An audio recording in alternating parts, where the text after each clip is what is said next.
Hello, welcome from central London. We're just a stone's throw away from the Houses of Parliament in Westminster. We're here in Central Hall for this Intelligence Squared debate on the Catholic Church is a force for good in the world. Well, that's a subject that's going to generate a lot of heat, I think, and some light too, I hope. I'm delighted to be chair of this debate. We have a panel which includes some of the most provocative, intelligent and stimulating commentators and practitioners on the subject. Arguing for the motion, the Archbishop of Abuja in Nigeria, John Onaiyekan, the British Conservative MP, Anne Widdecombe. Arguing against the motion, the actor, broadcaster and author, Stephen Fry, and the journalist and commentator, Christopher Hitchens. Well, our first speaker is John Onaiyekan, His Grace, the Archbishop of Abuja, the capital of Nigeria. And His Grace is one of Africa's best known, most respected commentators of the Church, the Catholic Church. He was appointed Archbishop by John Paul II in 1994. He's also president of the Christian Association in Nigeria. Archbishop, please make your way to the podium. I'm going to give you this little sound to warn you that you have about 2 minutes left before your allotted time is over. So please make your way to the podium. Speak at the microphone.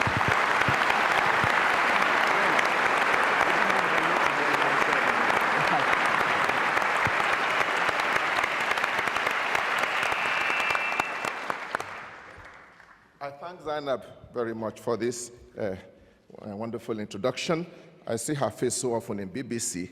It's nice to see her live.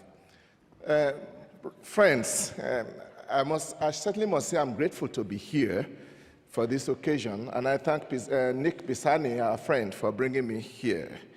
Not only for bringing me to this occasion, but for giving me the opportunity to speak on this topic, because for me it's more than a matter of debate, because that's what my life is all about.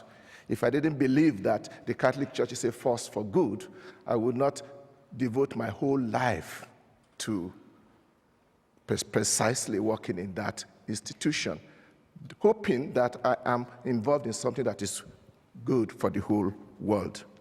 And I believe that this conviction is not without reason, and I hope that before my 12 minutes is over, I would have given enough reasons for it. You see, for me, to be a Catholic is a gift of God, but a gift that I received through my parents. And my parents, permit me to digress a bit, they were the first generation of Christians in my village. And my father really believed strongly. He went beyond the wonderful traditions of our traditional religion and embraced the Christian faith because he saw in it something better. Not because he didn't like our religion, but he saw something better. And he remained faithful to that to the very end until he died at 91. Now I'm 65 years old, and I've made my own journey too along this line. And so far, with no regrets. On the contrary, I'm daily, every day, more convinced that the Catholic Church is a force for good in the world. Let me proceed by trying to unpack some of the major elements in this topic. Let me start with the word church, the Catholic Church. Obviously, it means many things to many people, but I think as an archbishop, I should be in a position to say what it does mean, especially to us Catholics. Yes, the Catholic Church is an institution, and some people say it is perhaps the best organized institution in the world, but that's not really the essence of our church. We should go beyond the institution, and for us, the church is first and foremost a community of believers. And this is a community of believers that is spread all over the world. made up of all kinds of people. And the institution itself, as well as those whom we normally consider church people, people dressed up like me, for example, we are there only because of that huge community of people who are Catholics. I'm stressing this so that when you are asking yourself, is the Catholic Church a force for good in the world? Don't look at me. Don't look at Benedict XVI. Look at the Catholics all over the world. Wherever there is a Catholic, there is the Catholic Church. This is the church that we are talking about in this debate. You meet them, you meet Catholics all over, wherever you are. That the church is a force for good in the world seems, obviously to me, is quite obvious. The question probably we should ask is, what kind of force? There was once an arrogant dictator who asked in disdain, how many battalions has the Pope? Obviously, he completely missed the point. It's not about military force or physical force, but it is about force. It's about the force of a spiritual message, the force of values, which has stood the test of 2,000 years. And not only 2,000 years in time, but has spread its message all over the world among different kinds of people, different races. And it is a force that is made up also of the spiritual and the moral values that the faith carries with it. We know we are not the only ones with those values, and especially we share it with other Christians, and we even share it with others who believe in certain strict values about life. And we believe the world is a better place the more there are values that guides activities. The church is a force for good in what it teaches.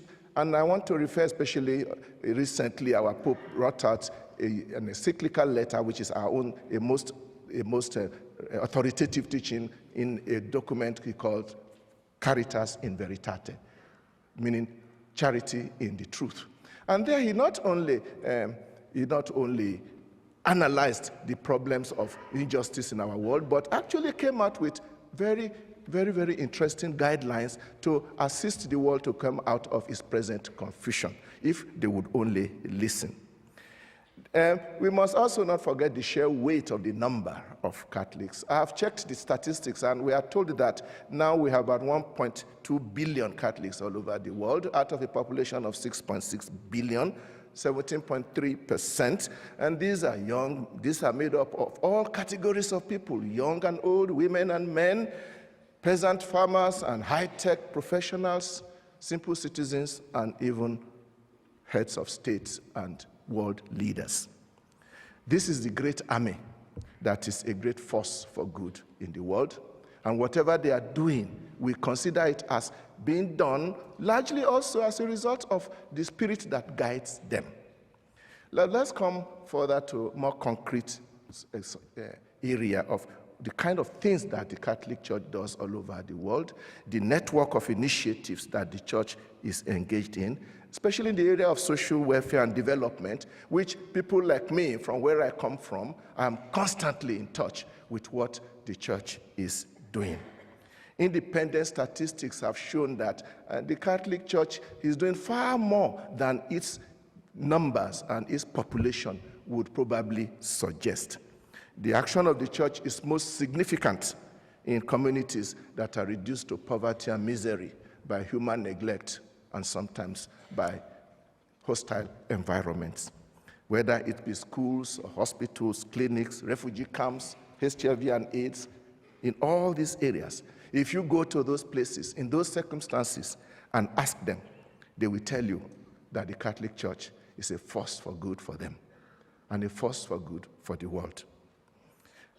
Talking of statistics, I spoke recently with the Director General of UNAIDS, which is the United Nations Agency for HIV and AIDS, and he said that 26% of the health institutions in the world directly involved with the treatment of HIV and AIDS are run by the Catholic Church. And this is an underestimation, because I do know that many times what we do are not reported to UNAIDS, which just shows where we are going. The same thing kind of The same thing can be said of schools and clinics.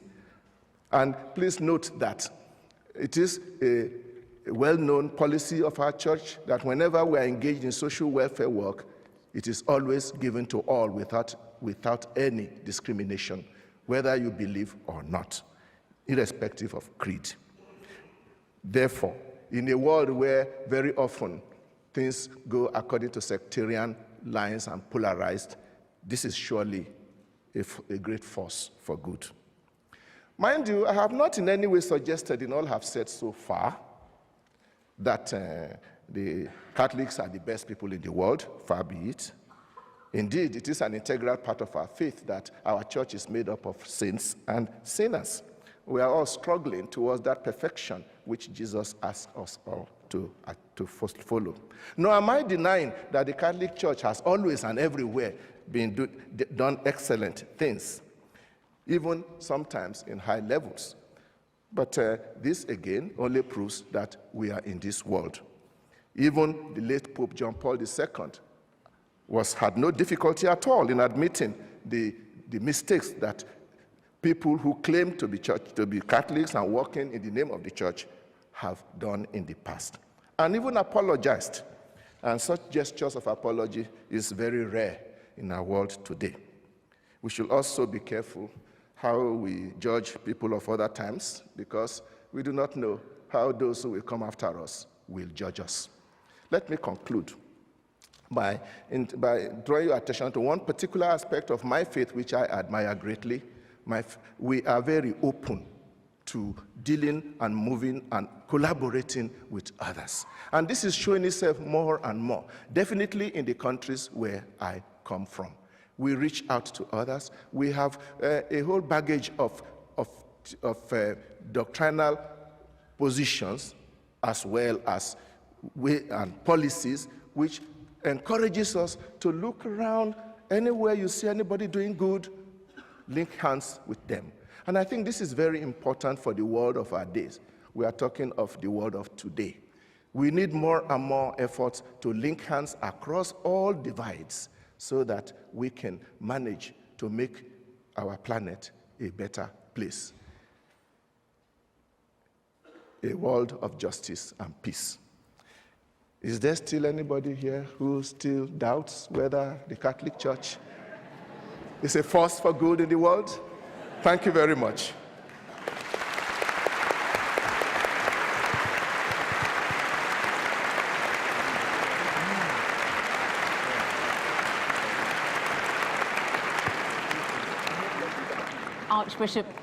Archbishop, thank you. And you were admirable in your timing. I didn't have to do this at all to tell you that you were coming to the end of your time.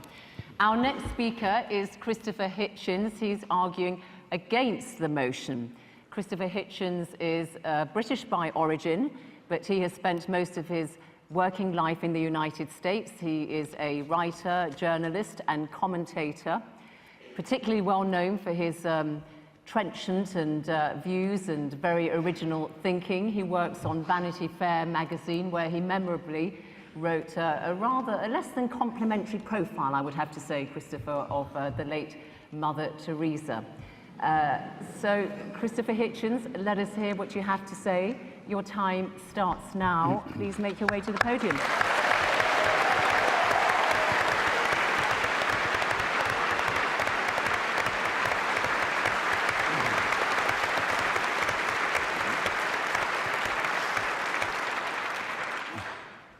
Well, Your Grace, ladies and gentlemen, brothers and sisters, and Zainab, who did something that I almost never have had experienced before, paid a compliment to my shirt before we came on tonight, which I was able to return by pointing to hers, which you're feasting your eyes on now, and saying, I once saw Norman St. John Stevas, now Lord Stevas of Fawley, wearing a shirt just like that on the television. And he was asked by his interviewer, gosh, what a lovely shirt, where did you get it? And Stevas said, do you really like it? He said, I call it sort of crushed cardinal. I might add, in the spirit of fraternity, which I'm sure will inform this entire soiree, that the mere existence of Lord Stevas of Fawley is testimony to the breadth of the church. Now, I'm sorry, though, to have to begin by disagreeing with His Grace. If you're going to be a serious grown-up person and appear to defend the Catholic Church in public in front of an educated and literate audience, you simply have to start by making a great number of heartfelt apologies and requests for contrition and forgiveness. Now, you might ask, you're fully entitled to ask, brothers and sisters, who am I to say that? Well, in the Jubilee Millennium Year of 2000, the Vatican spokesman, Bishop Piero Marini, said, explaining a whole sermon of apology given by His Holiness the Pope that was supposed to cover the entire history of the Church in its Jubilee year, that, I'll quote Bishop Marini directly, he said, "Given the number of sins we've committed in the course of 20 centuries, reference to them must necessarily be rather summary." Well, I think Bishop Marini had that just about right. I'll have to be summary too, but I think he said just about the least of it. His Holiness on that occasion, it was March the 12th, 2000, if you wish to look it up, begged forgiveness for, among some other things, the Crusades, the Inquisition, the persecution of the Jewish people, injustice towards women, that's half the human race right there, and the forced conversion of indigenous peoples, especially in South America. And that followed a whole series of preceding apologies, or apologies, I would say, of a kind, made by the late Pope John Paul, who, it troubles me not at all to say, was a very impressive and serious human being. It followed no less than 94, count them, public recognitions on his part of appalling crime and error and cruelty and stupidity and offences to the free intelligence, ranging from, I shall be summary, like Bishop Marini, the African slave trade, apologized for in 1995, the admission that Galileo was right about the relationship between the sun and the earth and other orbs, which came in 1992, one might add. No, I won't say, it's too easy to say better late than never. Here, I said it. To violence and torture, legalized torture. Torture was legalized and institutionalized by the Roman pontiff during the Counter-Reformation. That came in 1995. And for silence during Hitler's final solution, or Shoah, as well as, in 1999, coming in just under the Millennium Jubilee wire, an apology for the burning alive in the main square of Prague of the great Czech Protestant Jan Hus. Since that big fiesta of forgiveness that began in, or culminated, I might say, in 2000, fiesta of forgiveness, fiesta of asking for it, the papacy has also asked to be forgiven for the sack of Constantinople and the massacre of Byzantine Christianity in April 1204 as part of the Fourth Crusade, the anathema on all Eastern Orthodox Christians as unbelievers, heretics, and people dwelling outside the health of the Church was lifted only in 1964. I call your attention to that. He also expressed sorrow about the murder and forced conversion of Serbian Orthodox Christians in the Balkans during the Second World War. And it doesn't end there. There are smaller but significant, equally significant, avowals of a very bad conscience. These have included regret for the rape and the torture of orphans and other children in church-run schools in almost every country on earth, from Ireland to Australia. And I'm pleased to see that due reconsideration is now being given, and may in fact have been given, to the hellish, I choose the word carefully, doctrine of limbo, St. Augustine's cruel and stupid disposal problem solution to a non-existent problem, that is to say, the destination of the souls of unbaptized children. Up until now, Catholic parents have been taught that's where their unbaptized children went, a form of torture that's sometimes worse than the physical.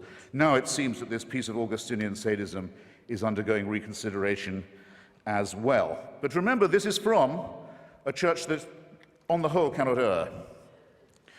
We still await a more direct admission. For example, I give some suggestions of my own while we're at it. I would like them to take back the Concordat made with Adolf Hitler, the first treaty he ever signed, giving the Church a monopoly over education in Germany in exchange for the dissolution of the Catholic Centre Party to give the Nazi Party a clear run. I'd have apologized for the Lateran Pact with Mussolini, myself, also the first treaty ever signed by that fascist dictator. I would also think I'd want to reconsider the fact that Father Tiso, head of the Nazi puppet state in Slovakia, was a priest in holy orders, that the Croatian fascist puppet state, the Ustaša state of Ante Pavelic, was also operating under full clerical protection and disguise, as was the regime of General Franco and the dictator Antonio Salazar. And I really think I would beg forgiveness for this. I don't think the German church should have asked Hitler's birthday to be celebrated from the pulpit every year until he died. These are very serious matters, and they're not to be laughed off by references to the occasional work of Catholic charities. But I draw your attention not just to the apologies, ladies and gentlemen, but to the evasive and euphemistic form that they take. Joseph Ratzinger, the current Pope, considered by some, by Catholics, to be the Vicar of Christ on earth, says of the Indians who were massacred in the course of conversion in Brazil, after the apology had been made to them, he said, nonetheless, it must be remembered that before we came to convert them, they were silently awaiting the arrival of the church. I don't think that's a very genuine kind of apology to you. In his comment, one of the few he's made on the institutionalization of rape and torture and maltreatment of children in Catholic institutions, he has said, it's a very severe crisis which involves us, he said, in the following: in the need for applying to these victims the most loving pastoral care. Well, I'm sorry, they've already had that. And to say that this is the responsibility laid upon you by the horrific admission that you've already had to make is not accepting responsibility in any adult sense. When I say child abuse was institutional, how dare I say so? How can I prove it? How can I prove such a thing? Well, I'll ask His Grace, and I'll ask Anne Widdecombe. Where is Cardinal Bernard Law now? Where is he? Where is the Cardinal Archbishop of Boston, whose resignation was indignantly demanded, finally, by 50 members of the Church and by the whole laity of Massachusetts, who also demanded his prosecution for the promotion and protection and covering up and apology for and defense of people whose crimes against children are too revolting to specify. And he's not in the jurisdiction of Massachusetts now, as perhaps you know. He's the Supreme Vicar of the Church of Santa Maria Maggiore in Rome, personally appointed by the Pope to that as well as many other important sinecures. And in 2005, this man, a fugitive from justice and from complicity in the filthiest crime that it's possible for a human being to imagine, was one of those voting in conclave to decide who the next Vicar of Christ on earth will be. I don't know. I think I'd like to hear a bit more shame about this. I think I'd like to see a bit more confrontation with the reality of the business. Now, this is a serious question, as I've said. Anne Widdecombe very often, rightly, in my opinion, attacks the climate of moral relativism and of anything goes that can very well be the handmaiden of postmodernist, hedonistic culture. I very often am glad that she points these things out. But the rape and torture of children is not something to be relativized. It's not something to be excused as a few bad priests. It's certainly not to be excused by the hideously false claim made by some Catholic conservatives that this wouldn't have happened if queers hadn't been allowed into the church. I'm sorry to say that queerdom in the church is an old story too. And it's worse, it's much worse than pornography, and it's much worse than bad language on TV. And it's the crime that cries out for punishment. It's the thing that if we were accused of on this side of the house, we would die rather than admit. And if we were guilty of it, would kill ourselves. And it's the one thing the church has decided to excuse itself for under this papacy. The same euphemism comes in the term some Christians that is used in all the apologies about the Crusades, the Inquisitions, the anti-Semitic pogroms, and all the rest of it. It says some Christians fell into error. Some Christians allowed themselves to be deceived in this way and to act against the gospel. Well, anti-Semitism was preached as an official doctrine of the church until 1964. Do you think that might have something to do with public opinion in Austria and Bavaria and Poland and Lithuania? That the Jewish people were accused collectively as a people of deicide, of the crime of the murder of God in the figure of Jesus of Nazareth. And that anathema on them was not lifted until 64, well after the perpetrators of the Holocaust had stood trial in secular courts and been rightly punished for their actions. How can this church say it has any moral superiority? It has difficulty catching up to what ordinary people regard as common moral and ethical sense, and it still can't make itself apologize properly, and I'll tell you why. Because, and I'll quote again from the encyclicals, it is said of the Crusades, of the complicity with the Holocaust, of the political and diplomatic alliance with fascism, of all of these things, it is said, well, violence was committed, but I'll stress this, I'll underline it, I'll quote directly, in the service of the truth. So how is an apology possible?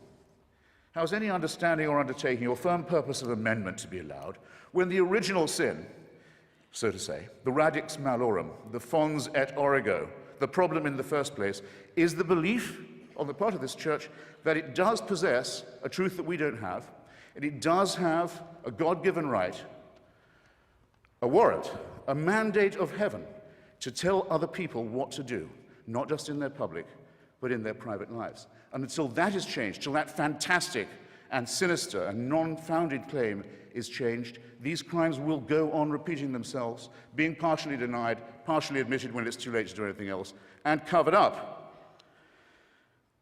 Behind all these crimes and miseries is the denial of what we on this side of the House affirm, which is that the only little candle of hope that our species does possess, our poor, bare, forked, primate, mammalian species, of whom you have two such splendid examples on this side of the House and not bad on the other tonight, is the unfettered intelligence, the method of free inquiry in philosophy and in science, and the refusal to admit that any one person can tell you not to do that.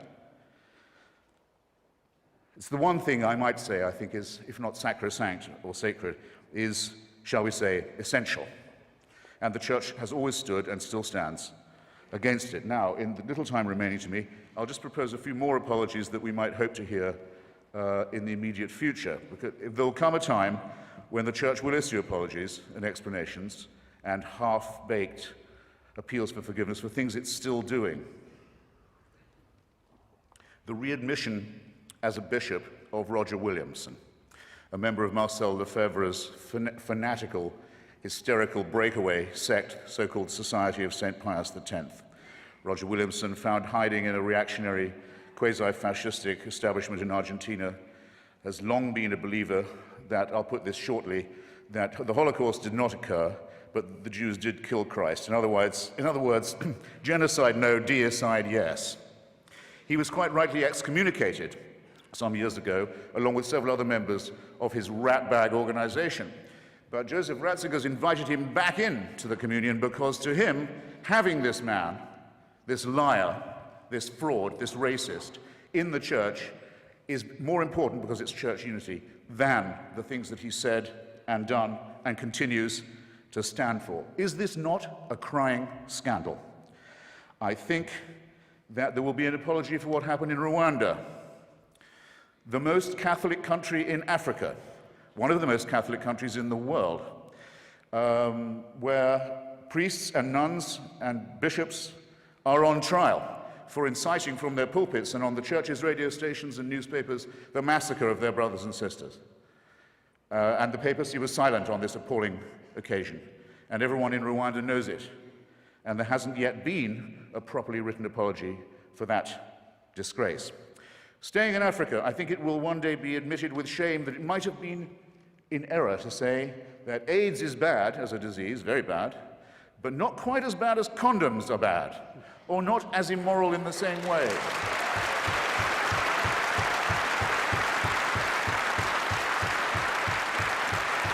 I say it in the presence of His grace, and I say it to His face. The preachings of His church are responsible for the death and suffering and misery of millions of his brother and sister Africans, and he should apologize for it. He should show some shame.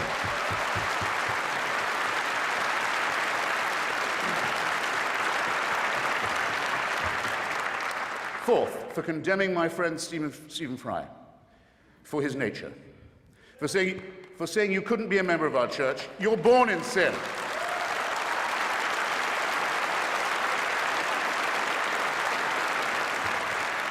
There's a revolting piece of casuistry that's sometimes offered on this point. Yeah, we hate the sin only. We love the sinner.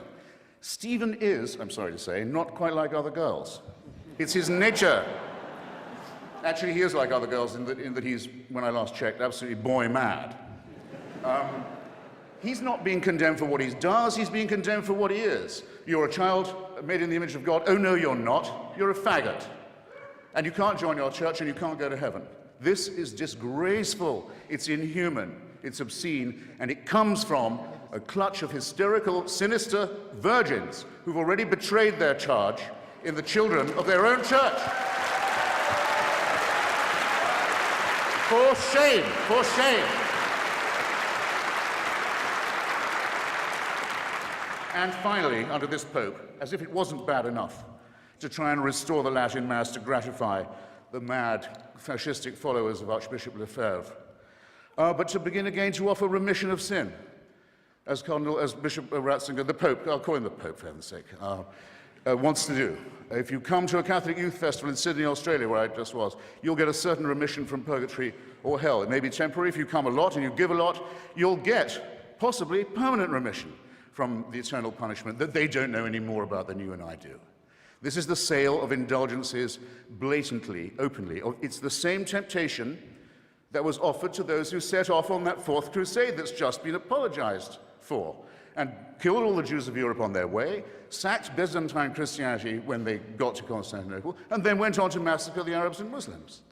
They were offered paradise if they died committing these terrible crimes against humanity. But if you see what I mean, therefore, the stimulus to crime, the impetus to crime, the belief in certainty, the belief that a divine warrant entitles you to do whatever you like, is the sin that must be cancelled, that must be annealed, that must somehow be apologized for. Now, I don't wish any. That's perfect timing. I don't wish any ill on any fellow primate or mammal of mine, even if this primate or mammal claims to be a primate in possession of a secret that's denied to me. I can forgive even that because I live in a country where their reign doesn't run, their writ doesn't apply, and they can't burn me and silence me and censor me any more than they can tell my wife that she can't use contraception, or any more than they can really tell Stephen that he's a beast. So I don't at all look forward to the death of Joseph Ratzinger. I don't. Or any other pope, not really. Except for one tiny reason which I ought to confess and share with you. When he dies, there's quite a long interval till the conclave can meet, maybe Cardinal Law will still be on it, to pick another pope. Sometimes it goes on for months till they get the white smoke. And for that whole time, that whole interval, it's a delicious, lucid interlude, there isn't anyone on earth who claims to be infallible. Isn't that nice? All I want to propose in closing is this, that if the human species is to rise to the full height that's demanded by its dignity and by its intelligence, we must all of us move to a state of affairs where that condition is permanent. And I think we should get on with it. Okay, thank you for having me.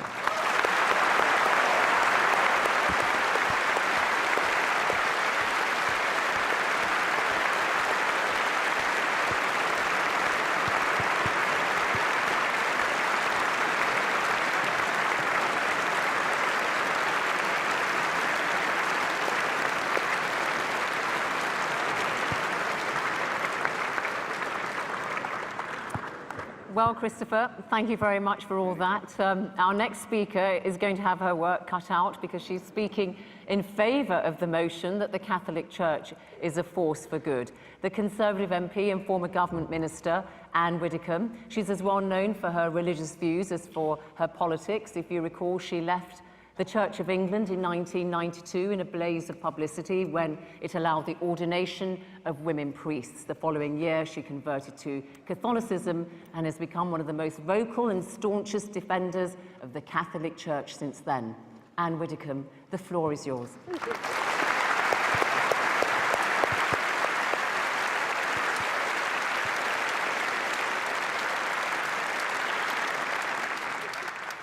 Thank you very much, Madam Chairman. If apologies are due tonight, they are due from Christopher Hitchens. who has just run through one of the longest series of misrepresentations of the Catholic Church that I have heard in a long time. It really is, I think, quite telling that in coping with a motion which says the Catholic Church is a force for good in the world, he has to go back to the Crusades in order to try and disprove it. Or, if that's slightly too far back, the sack of Constantinople. He can't actually look at the force that the Catholic Church is in the world today, but I do nevertheless want to join him on his ground, though not sharing any of his conclusions, and just look at some of the things which he has stated. He has said, and actually, you know, no pope pronouncing ex cathedra could ever sound more convinced of truth than when Christopher Hitchens utters something incredibly questionable.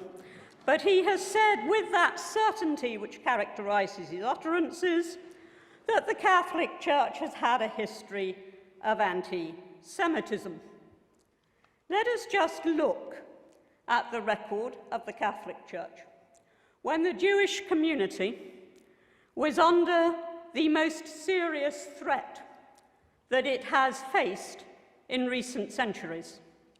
And just look at the role that the Catholic Church played in the last World War. Mr. Hitchens ignores the thousands of Jews who were secreted and rescued in churches and monasteries throughout Europe, at tremendous risk to the priests and the monks and the nuns who were hiding them. He ignores the 3,000 Jews who, in the course of that conflict, took refuge in the Pope's own summer palace. He contradicts flatly the statement of so many prominent Jews after 1945, who expressed gratitude to Pius XII, even to the extent of sending the Israeli Philharmonic Orchestra to stage a concert in the Pope's honor. Not, I think, something that they would have done if they had thought he had been anti-Semitic, but rather they recognized that the Catholic Church throughout that period acted within the limitations of the time as a force for good. Martin Gilbert and Michael Burley, historians of very considerable repute, point to the large number of Catholics who found themselves in Dachau. And of course, we should remember that any Christian, not just Catholic, but any Christian joining the SS had first to renounce his faith. So I do not think that a charge of anti-Semitism can stand up. Yes, it is quite true that the New Testament says that the first century Sanhedrin made a very major contribution to the death of Christ. So also did the Romans. And indeed, it's Pontius Pilate that we remember in the Creed every Sunday, not the Sanhedrin. Yet I do not recall Mr. Hitchens suggesting that because of that, the modern Catholic Church is anti-Italian. I rather thought it was quite pro-Italian. He also suggests that the Pope welcomed back a Holocaust-denying bishop. Let us first remember that the bishop in question was originally expelled for disobedience. Upon being reinstated and upon reiterating his views, the Pope, a fact conveniently ignored by Mr. Hitchens, commanded him to repent, commanded him to deny what he had said. You would think from listening to Mr. Hitchens that the Catholic Church alone has been responsible for atrocities throughout history. If you are going to judge the Catholic Church at any given stage in history, then you have to judge it against the standards that were prevailing at the time. And condemning the Inquisition, which was a horrible thing, condemning the Inquisition in isolation from condemning just about the whole, in fact the whole, of European society, which at that time rejoiced in punishment and torture as a means of dealing with criminality and with treason and with wrongdoing. To try and divorce the Catholic Church from that and say that it was uniquely guilty under the Inquisition is simply trying to look back at centuries gone past and apply a standard that nobody applied at the time.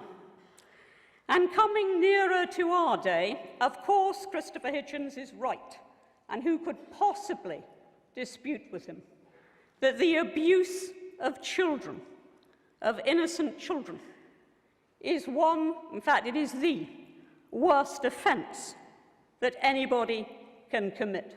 Of that, no doubt. But again, he seems to think that the Catholic Church should have had some unique insight, which demonstrably was lacking in society as a whole, and I'll give examples, at the time.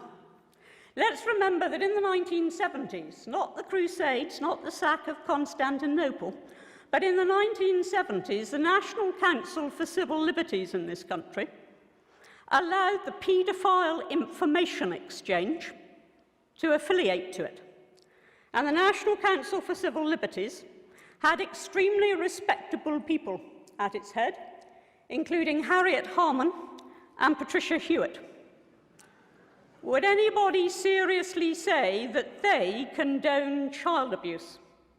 They were acting in the ignorance of the time. Magistrates at that time, magistrates, some didn't even get before judges sometimes, magistrates were awarding a few months in prison for that heinous crime. I myself, in the 1980s, trained as a Samaritan. One of the things we were taught was how to handle it when we got callers about child abuse. We were not taught then, because they didn't know, that actually there was no way that somebody who abused would simply stop. And it was only in the mid-1990s, and don't I know it because I was in the Home Office at the time, that we actually introduced in this country a register of sex offenders. Do not expect the Catholic Church somehow, when that was the state of knowledge at the time, to have acted in a unique and completely different way. In retrospect, yes, of course. In retrospect, yup. In retrospect, it should have done. So should the magistrates. So should the Samaritans. So should the National Council of Civil Liberties. But when we ask whether the Catholic Church is a force for good, let's just try to imagine a world today without, for example, the billions of pounds that are poured into overseas aid by the Catholic Church, contributing year on year more than any single nation. Imagine the developing world had been left without the input of the medicine and the education that was brought to it by the missions. Imagine the absence of those collections Sunday upon Sunday for famine relief. Imagine the absence of the church in the local community. I know well that when I was in the Department of Employment and in the Home Office, and we were setting up initiatives, single regeneration budget, whatever it might be, we relied on the church, churches, every bit as much as we relied on local councils and on other organisations. We play a vital role. And you don't need to be a Catholic to acknowledge that we play that role. What is the Church? It is its members. It is the nuns and the monks and the priests and the lay workers and the congregations. It is not just the hierarchy of the Church. And I believe that the Church to which I belong is a massive, massive force for good. But let us not just keep the debate at that level. I knew somehow that when we were here tonight, we would be discussing child abuse and condoms. They came in the end. I almost thought we were going to get through an entire speech without condoms from Christopher Hitchens, but we got them at the end. If he has a creed, it would be, I believe in condoms. So, but that is not what the Catholic Church is about. It isn't only about the physical relief of the poor. It isn't only about the work it does on earth, but it is the message that it preaches. And that message is one of hope. That message is one of salvation. And it is all very well for some people in their intellectual arrogance to say, we can do without that.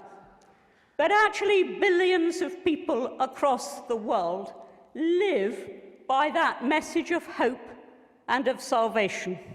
They try to live by the commandments and also by the interpretation of those commandments by Christ. Yeah, sometimes they fail. Sometimes their leaders fail. Human beings do fail. But overwhelmingly, I say to you tonight with no apology or whatever, that a world without the Catholic Church would be poorer, would be more hopeless, and would be a worse place in which to live.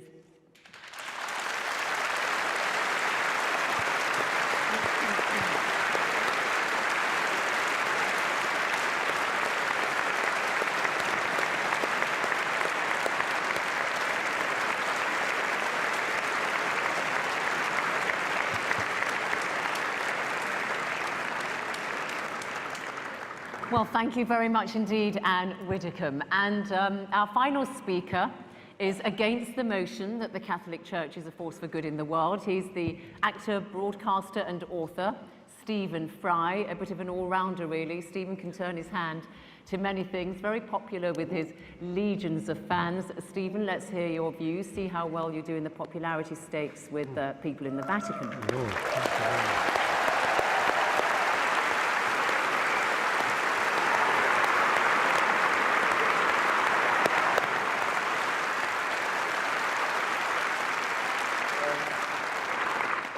Ladies and gentlemen, there are occasions, as Gwendolen remarked, in The Importance of Being Earnest, when it becomes more than a moral duty to speak one's mind, it becomes a pleasure. And this is one such occasion with my trusty Hitch by my side. I am very proud to be here, but also very nervous, very worried. I've been nervous all day, and the reason I've been nervous is quite simple, and that is that this motion matters to me. It matters to me greatly. It's not a joke, it's not a game, it's not just a debate. I genuinely believe that the Catholic Church is not, to put it at its mildest, a force for good in the world. And therefore it is important for me to try and marshal my facts as well I can to explain why I think that. But I want first of all to say that I have no quarrel, no argument, and I wish to express no contempt for individual devout and pious members of that church. They are welcome to their sacraments, they're welcome to their reliquaries and to their Blessed Virgin Mary. They're welcome to their faith, to the importance they place in it, to the comfort and the joy that they receive from it. All of that is absolutely fine by me. It would be impertinent and wrong of me to express any antagonism towards any individual who wishes to find salvation in whatever form they wish to express it. That, to me, is sacrosanct as much as any article of faith is sacrosanct to anyone of any church or any faith in the world. It's very important. It's also very important to me, as it happens, that I have my own beliefs. They are a belief in the Enlightenment. They are a belief in the eternal adventure of trying to discover moral truth in the world. Discover. It's a terribly important word to which we might return. It's a fight, it's an empirical fight. It's one that was begun in the middle of the last millennium. It's given the name the Enlightenment. And there is nothing, sadly, that the Catholic Church and its hierarchs likes to do more than to attack the Enlightenment. It did so at the time. Reference was made to Galileo and the fact that he was tortured for trying to explain the Copernican theory of the universe. That's history. History, as Miss Widdicombe has reminded us, is irrelevant. It's not important. All that matters now is that billions of pounds go out of this extraordinary institution to relieve the poor around the world and make the world a better place. History is of no importance whatsoever. Well, I beg to differ.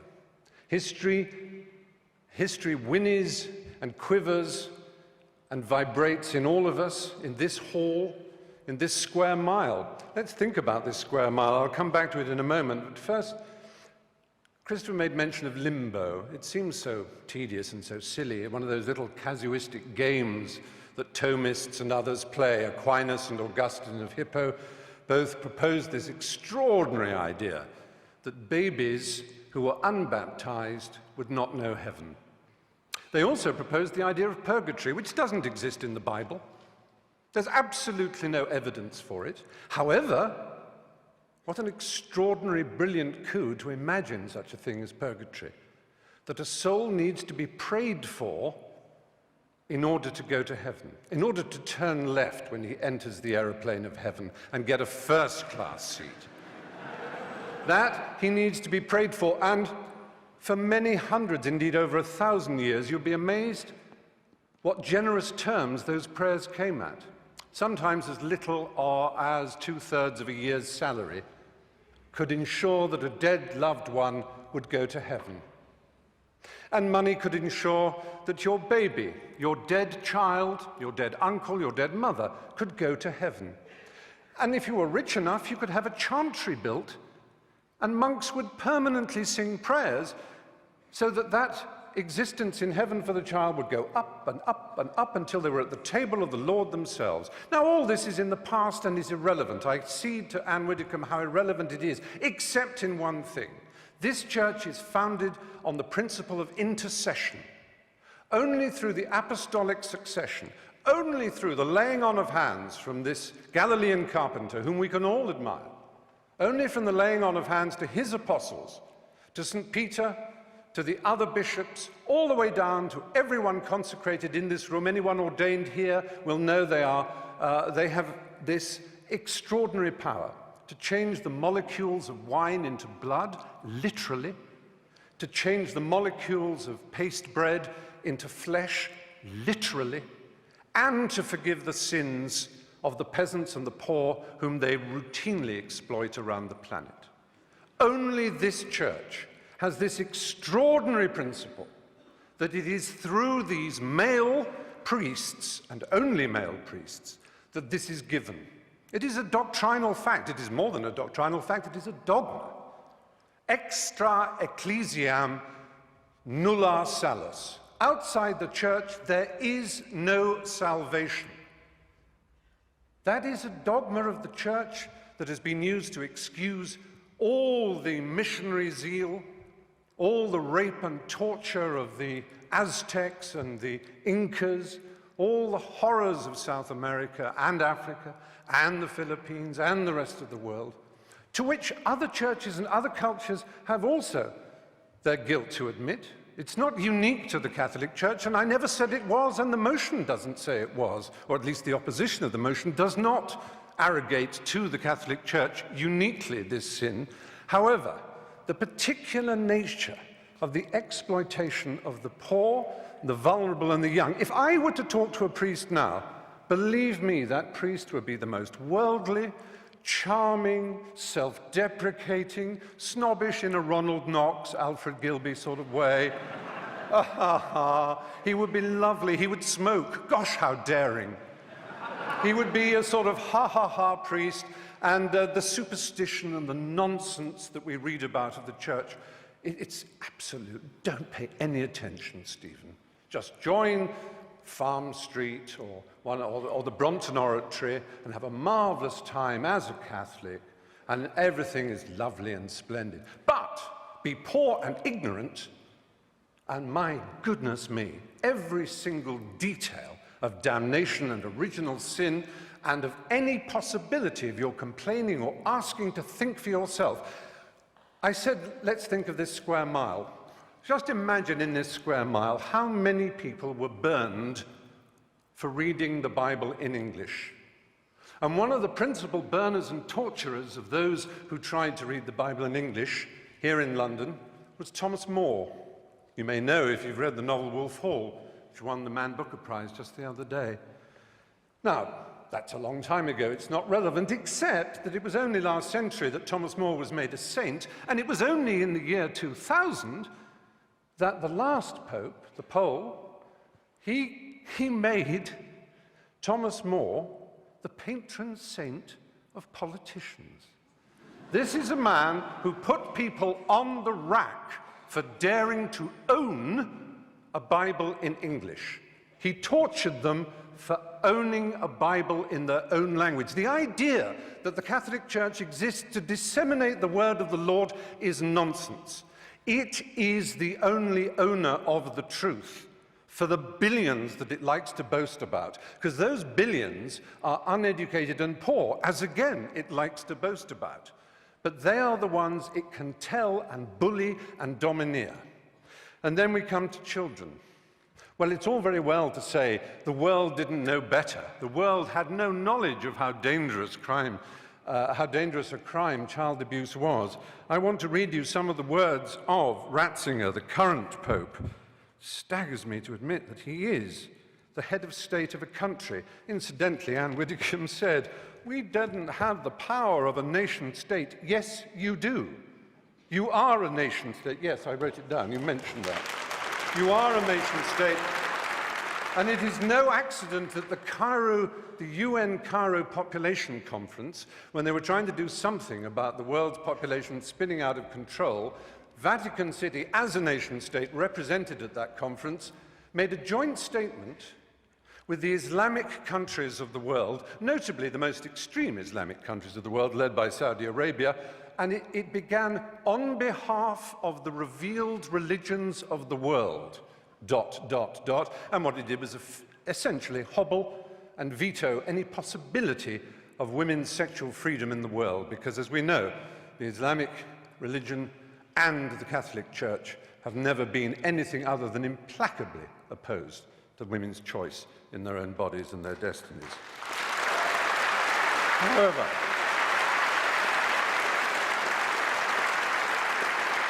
so Ratzinger in 2003 he was prefect, I'm not making this up, he was prefect of the Congregation of the Doctrine of the Faith.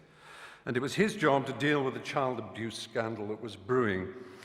His first act was to write a letter to Catholic bishops ordering them, on pain of excommunication, not to talk to the police or anyone else. Investigations should be handled, he wrote, and I'm quoting that letter, in the most secretive way, restrained by perpetual silence. The Mexican founder of the Legion of Christ movement, Maciel Degollado, was protected from his own catalogue of child abuse, which is horrific. One cannot put on trial so close a friend of the Pope, said Ratzinger. When the allegations could no longer be denied, Maciel was sentenced to a life of prayer and penitence. And Ratzinger described the whole affair, and that of Bernard Law of Boston, to which my colleague also referred, as causing suffering for the Church and for me personally. He also said the answer would be to stop homosexuals from being allowed into the Church. Now, it's perhaps unfair of me as a gay man to moan that this enormous institution, which is the largest and most powerful church on earth, has over 1 billion, as they like to tell us, members, each one of whom is under strict instructions to believe the dogmas of the Church, but may wrestle with them personally, of course. It's a little hard for me to know that I am disordered, or again, to quote Ratzinger, that I'm guilty of a moral evil simply by fulfilling my sexual destiny as I see it.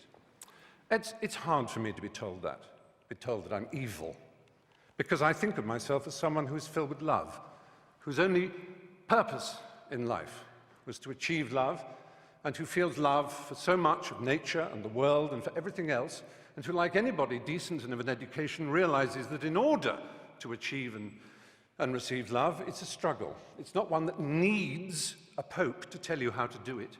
It certainly isn't one who needs a pope to tell you that you're evil. With 6% of all teenage suicides being gay teenage suicides, we certainly don't need the stigmatization, the victimization that leads to the playground bullying when people say you're a disordered, morally evil individual. That's not nice. It isn't nice.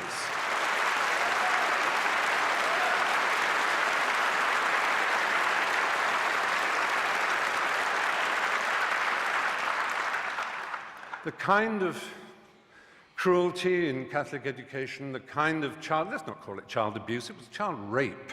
The kind of child rape that went on systematically for so long. Let's imagine that we can overlook this and say it is nothing whatever to do with the structure and nature of the Catholic Church and the twisted, neurotic, and hysterical way that its leaders are chosen. The celibacy, the nuns, the monks, the priesthood. This is not natural and normal, ladies and gentlemen, in 2009. It really isn't. I'm sorry. For me to be called a pervert by these extraordinarily sexually dysfunctional people, I don't think human history has ever had more.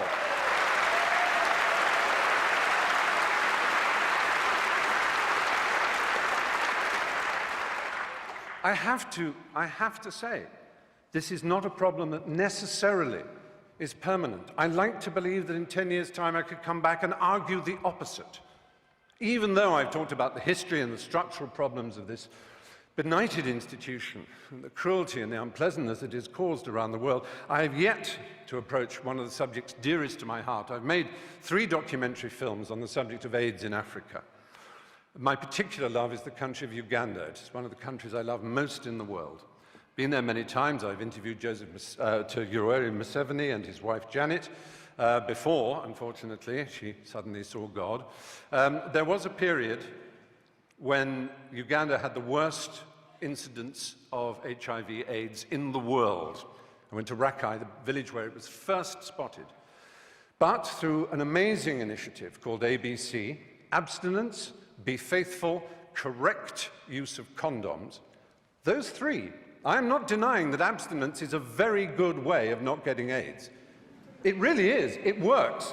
So does being faithful. But so do condoms. And do not deny it. And this Pope, not satisfied with saying condoms are against our religion, please consider first, abstinence, second, being faithful to your partner. He spreads the lie that condoms actually increase the incidence of AIDS. He actually makes sure that aid is conditional on saying no to condoms. I have been to, there's a hospital in Bwindi in the west of Uganda where I do quite a lot of work. It is unbelievable, the pain and suffering you see. Now, yes, it is true, abstinence will stop it. It's the strange thing about this church. It is obsessed with sex. Absolutely obsessed. Now, they will say, we with our permissive society and our rude jokes are obsessed. No, we have a healthy attitude. We like it, it's fun, it's jolly, because it's a primary impulse. It can be dangerous and dark and difficult. It's a bit like food in that respect, only even more exciting. The only people who are obsessed with food are anorexics and the morbidly obese. And that, in erotic terms, is the Catholic Church in a nutshell.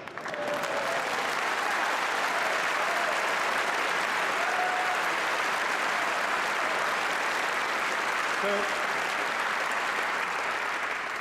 all I want to say, really, is that we're here in the Methodist Hall. I'm not trying to argue against religion on this occasion. I'm not saying there's any... I understand the desire of anybody to seek spiritual rewards in a complex and difficult to understand world. We don't know why we're here, where we're going. We want answers. We love the idea of answers. How marvelous it would be. But there are other choices. There are Quakers.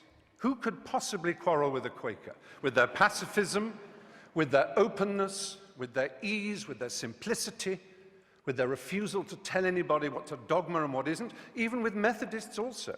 I'm not saying Protestantism is the answer against Catholicism. I am merely saying there are all kinds of ways we can search for the truth. You do not need this imperial panoply of marble and gold. Do you know who would be the last person ever to be accepted as a prince of the church? The Galilean carpenter, that Jew. They would kick him out before he tried to cross the threshold. He would be so ill at ease in the church. That simple and remarkable man, if he said the things that he was said to have said, what would he think? What would he think of St. Peter's? What would he think of the wealth and the power and the self-justification and the wheedling apologies?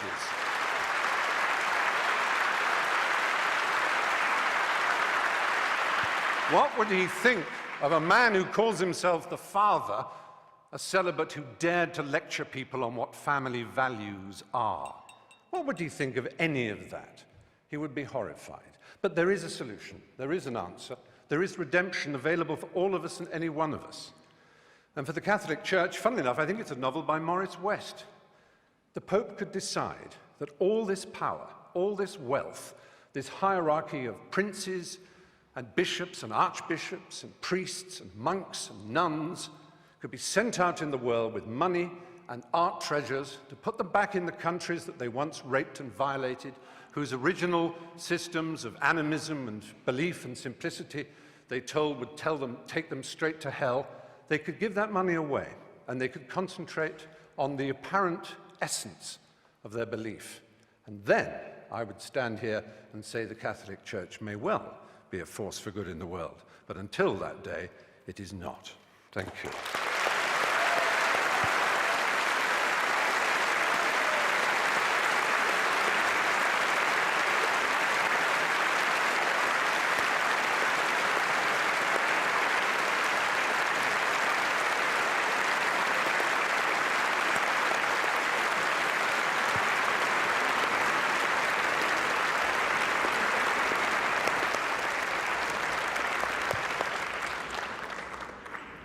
Well, Stephen Fry, thank you very much. So you've heard all our four speakers.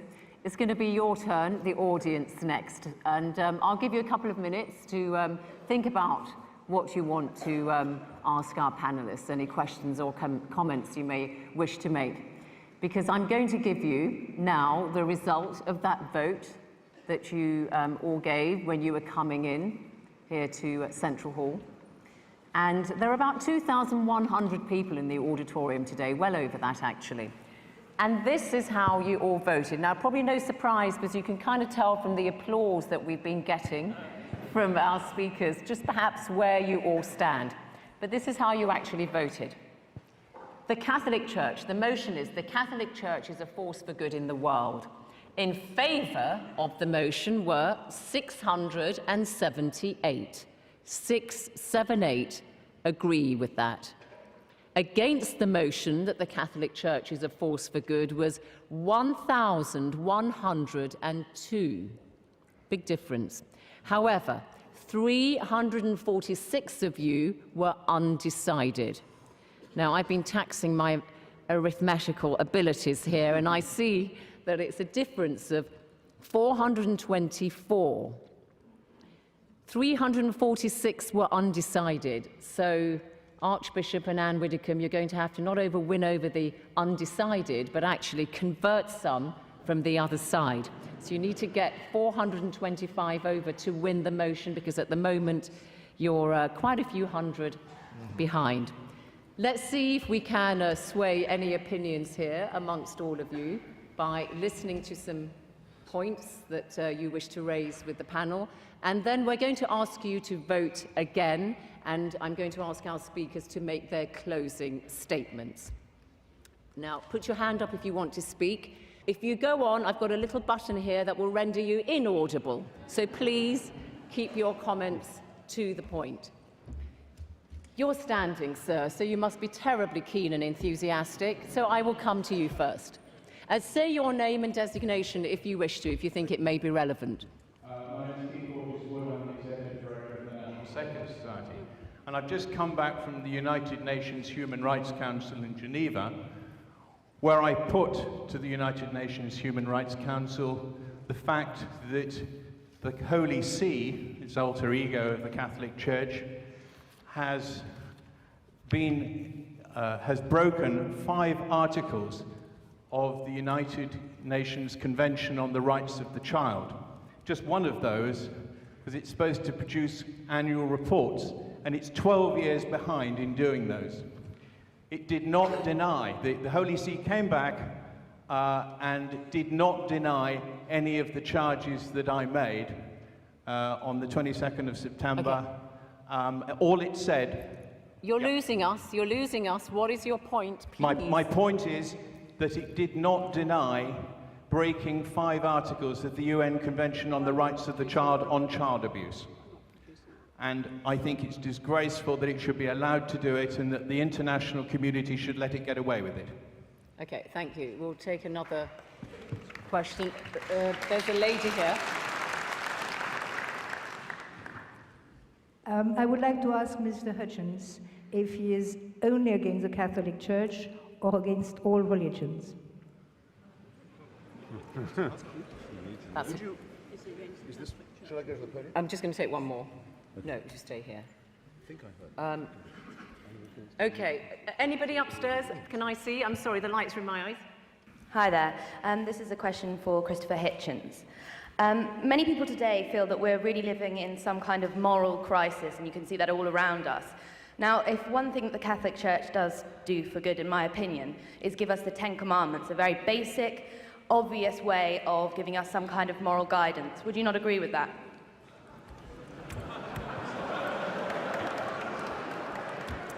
Okay, well, let's just get a response here from our panel. So, 10 Commandments, Christopher Hitchens, that question was directed to you. I don't think the Catholic Church has a monopoly on the 10 Commandments, but nevertheless, is this on? It is on, just stay. Am I audible? Yeah. The lady in front began by asking me, do I reserve this condemnation only for the Holy Roman Church and not for other Catholics, for example, like Byzantine Catholics and Protestants and so on? I think they're all the same equivalent glimpses of the identical untruth. And I might use my answer to just say something about Anne Widdecombe. I knew we wouldn't get through without talk about money being given away on supposedly humanitarian projects in the Third World. You never don't get that. You never get the admission that it's done to proselytize for religion either, which my friends at Médecins Sans Frontières, Doctors Without Borders, for example, or Amnesty International don't do. They don't proselytize. They do it for the sake of their fellow creatures. But if I'm debating with a Mormon and I say, are you serious? Joseph Smith got a special revelation on plates of gold in upstate New York, and I ridicule the absurdity of the Church of Latter-day Saints, he's going to say to me, boy, you should see our missionaries in Bolivia, though. It's always the same. Are you going to grant this to Hamas? The whole claim of Hamas and Islamic Jihad in Gaza is they provide social services. Is this claim valid for them too? What nonsense. No. The proper study of mankind is man, and the proper application of humanitarianism is humanistic, in my judgment. Now, of the commandments, the first, I can't list them exactly in order, I have them in my head. The first 2 or 3 are entirely about fearing the author of the orders. Entirely about being terrified of someone who you're enjoined to love. I don't know about you, ladies and gentlemen, but the idea of compulsory love has always struck me as a bit shady, especially if you're ordered to love someone who you absolutely must fear. So the first 3 are look out for me and keep at least one day of mine where you'll be terrified full time. Wait a second. Well, it is 10 Commandments, darling. All right, yes, I know, but I do want to give the other side a chance to come in. Okay. Have you made your point there? Okay, Anne Widdecombe, 10 Commandments, firm bedrock of moral teaching. Yes, but as Christopher Hitchens took the opportunity to reply to a point I'd made, I'm going to take the opportunity to reply to a point that Stephen made. which is very simply this. He says the church is obsessed with sex. No, its critics are obsessed with sex. There's no sex in the creed. There's no sex in the Lord's Prayer. There's no sex in the liturgy. But when critics start on the Catholic Church, all they can talk about is sex, but of sex more later. If we can come to the Ten Commandments, I would have thought it quite obvious that the Ten Commandments set out a blueprint for a moral and successful society. Let us just look at some of them. Honour thy father and thy mother. Think of today's disrespect. Thou shalt not steal, thou shalt not kill, thou shalt not commit adultery, and thou shalt not covet. Tell that to the bankers with their bonuses. I actually think that if you look at the moral precepts of the Ten Commandments, they're as relevant now as they were then. Okay, Archbishop, do you want to come in briefly on this? And that point about the rights of the child, I mean, that's something that's come up quite a bit. Well, first of all, the United Nations conventions that he's talking about, they need to be well understood.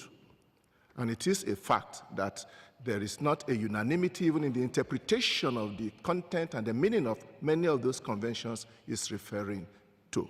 I am not particularly personally conversant with the issues he is raising, the 5 accusations that he has laid against the Holy See, but I'm sure that the permanent observer of the Holy See in Geneva would have given adequate answer to his question. As for defense of children, taking care of children, I think we don't have to go to the United Nations to learn about that. Oh, by the way, the 10 Commandments are in the Bible, but my father knew it before he became a Christian. All African religions recognized those basic norms of morality. Everybody knows that. All right. Let's take some more questions from the floor. Okay. Don't need the Bible for that. Chap there. Hi. This is a very simple question for Anne Widdecombe. You might think it may be a naive question. If so, I'd be very happy to be educated. Why is it wrong for a woman to become a priest, but perfectly acceptable for a woman such as yourself to become an MP? Okay, thanks. We'll come to that in a moment. I think we're going to go not a priest. just here next. Yeah. Hello. It's a query for Anne and the Archbishop. Anne raised a point regarding the billions that are poured into Africa for famine relief, aid and things like that. She also mentioned the billions that are raised in collections. What is the point there? Are you trying to say that the billions that are poured into Africa are raised by collections? Because we don't seem to see any dissolution of the wealth that is sat in the Vatican and in the palaces of the Vatican. And coupled with that, I respect your faith, I respect the message you give, but why, to pass that message on, do you need the finery that you wear? Do you need the palace of the Vatican? Okay. Point made. I think we're going to go here. Yeah. Hello. My name is Matthew Hamden, and I've got a brief question for the Archbishop. Sorry, can you hear me? No. Now we can. Start again. Oh, thank goodness. Archbishop, of which current Roman Catholic policy are you most ashamed? Current Catholic policy are you most ashamed of? I'll repeat it. Okay, let's stick with the Archbishop on that. So, Archbishop, which current Catholic policy, this question is, are you most ashamed of? I don't know whether you're serious in that question or you just want to provoke, because if all our Catholic policies are not just dreamt overnight by the Pope or anybody. If it is a Catholic policy, it is reasonable, it is based on our traditions and scriptures, and there's none about which I'm ashamed, if that is the answer to your question. Okay, and the other question about I think the Vatican is worth something like, is it $2.5 billion it has? And it invests it all over the place and so on. Do you need all that money? Was that question up there, all the finery and all the rest of it? I was trying to listen, I couldn't quite get. His question was, you talked about the billions in aid that goes to Africa, dispensed by Catholic organisations one way or another, but what about the wealth of the Vatican itself? Do you need all that money? If it means that they should carry St. Peter's Basilica to Africa, that's not the answer. And I don't know what billions of that he says the Vatican has. The billions of this world, I think, are not in the Vatican. We know where they are, and they are not coming to Africa. On the contrary, Africa has been sucked dry by those people, those multinationals. They are the ones who should be bringing our money back to us. I think we are targeting the wrong place. I come from Africa, and the funds that come from church agencies for us are very important. We know that normally in most of those countries, we should not even be looking up to people to help us. We should be helping ourselves, and we are working towards that. And Widdicombe, one specific question to you. Why not women priests in the Catholic Church? Well, no, the specific question was, why is it not all right for a woman to be a priest, but it is for a woman to be an MP? That was the specific question. All right. And I have to say to you, I mean, that really does betray a vast ignorance. A member of Parliament, male or female, does not stand in persona Christi at the point of consecration. The Church is not about careers. The Church is about vocations and about theology. And I do not believe it possible for a woman at the point of consecration. Woman's ministry is different. This is specific to the priesthood, and probably won't be understood by a lot of the people who don't understand the theology of the priesthood.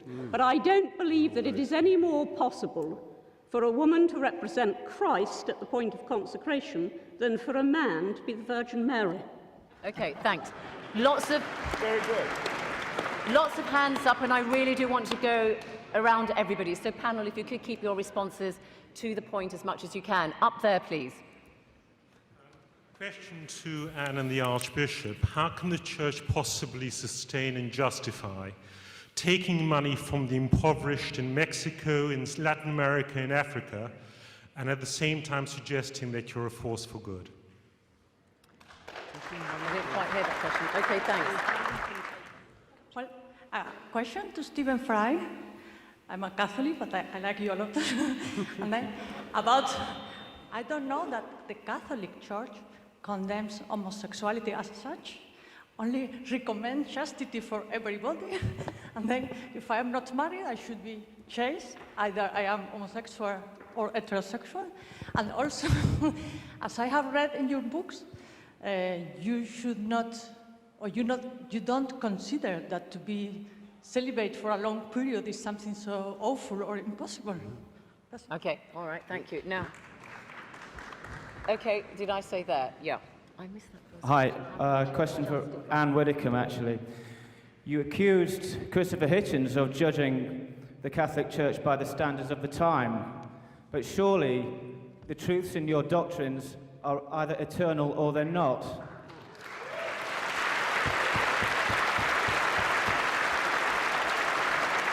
Okay. I'll just take one more there and then we'll come. Yeah, go on. Hello. My name is Jeremy Drax. I was baptized Church of England and I'm now in the Church of Rome. Of all the speakers here tonight, I endorse 100% what Stephen Fry has said. In our church, we do not reject anyone.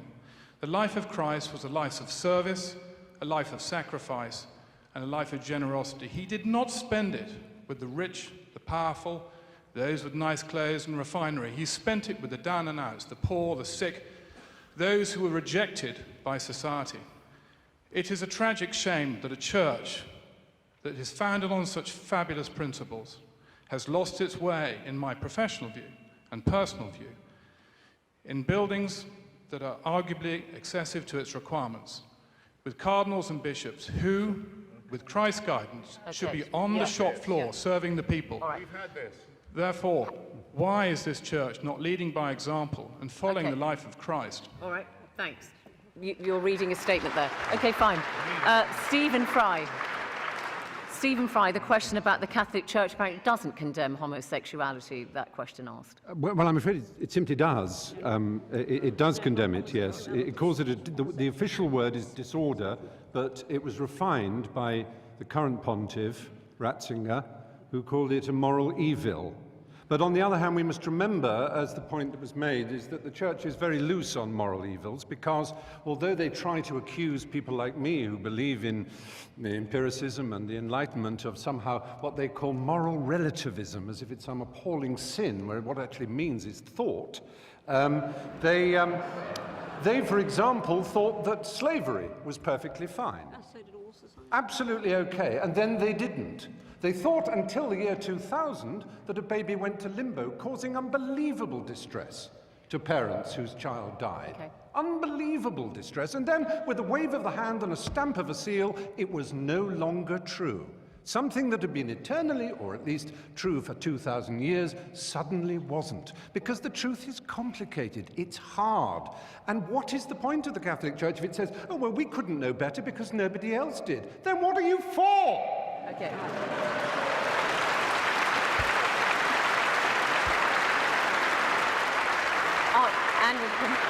And the question about eternal truth as well, if you could, yeah. I think it is high time. I didn't want to get into too much theology tonight, but I think it's high time that this interpretation of limbo by Stephen Fry was questioned. Now, I actually went to a Catholic school. I absorbed Catholic doctrine. I was certainly taught about limbo, and I don't actually recognize Stephen's description of it. Because it wasn't for all eternity. What limbo was simply, and I do appreciate that to most people this won't matter, but it just needs answering. What limbo was straightforwardly a place where they waited for the second coming. That is all. It's a long wait.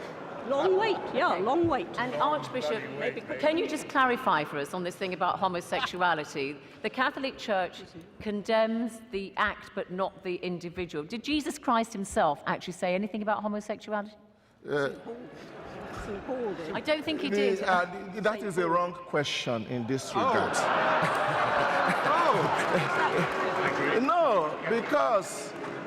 No, because we are not aware about homosexuality, the morality of homosexuality being a matter that drew the attention of Jesus.